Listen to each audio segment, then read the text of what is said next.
So in an economy, in order to find out equilibrium level of income, output and employment, first of all, you are able to find out what is total demand in an economy and what is total supply in an economy, because equilibrium will be only at that point where supply is equal aggregate supply is equal to aggregate demand.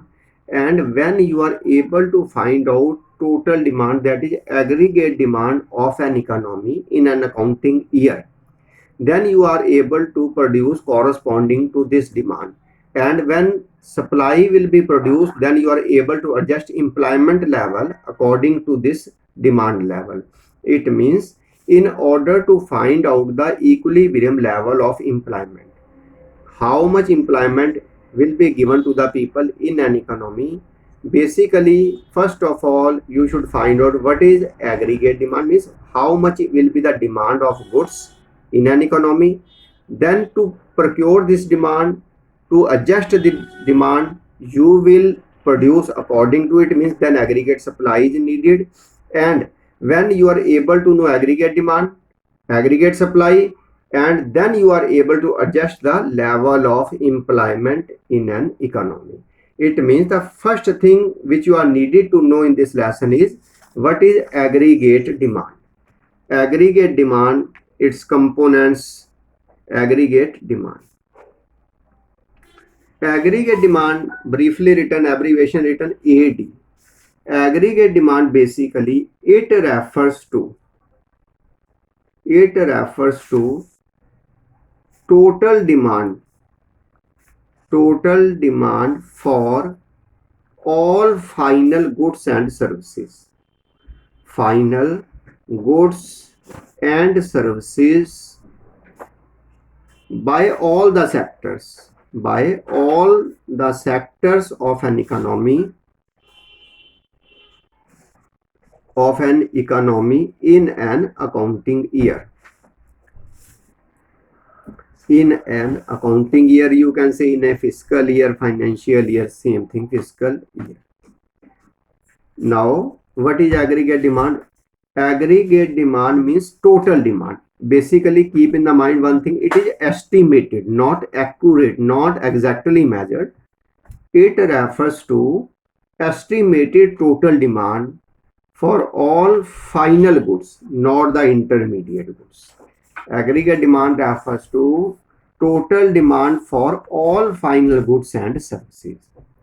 In the macroeconomics, in the chapter number 2, you have studied about the final goods and intermediate goods. I am talking about the final goods. So, aggregate demand refers to total demand for all final goods and services by all the sectors. All the sectors, chapter number 2. There are basically 4 sectors in an economy: household sector, producing sector, government sector, and rest of the world sector. It means aggregate demand comes from all of the 4 sectors. When we add the demand of all these 4 sectors, then we are able to find out aggregate demand in an economy. It means aggregate demand refers to total demand for all final goods and services by all the sectors of an economy in a financial year, in an accounting year. Now, when the demand for goods and services are made, it means expenditure has to be made to purchase final goods and services. It means it is also measured in terms of expenditure by the all sectors in an economy in an accounting year. It means expenditure is equal to total demand, because whatever is demanded, it will be purchased, and when purchased, expenditure is made. It means expenditure in an economy in an accounting year is also equals to the total demand for all goods and services in an economy in an accounting year. Now the question arises, what are the components of aggregate demand? Components of aggregate demand means what are the parts of aggregate demand? Basically, aggregate demand is written as a C plus I plus G. Now, C plus I plus G, in generally you find in the bracket written as the closed economy. Closed economy. And in the open economy, aggregate demand is equal to C plus I plus G plus X minus M. It is example of open economy. Open economy. Now, what is the meaning of C plus I plus G?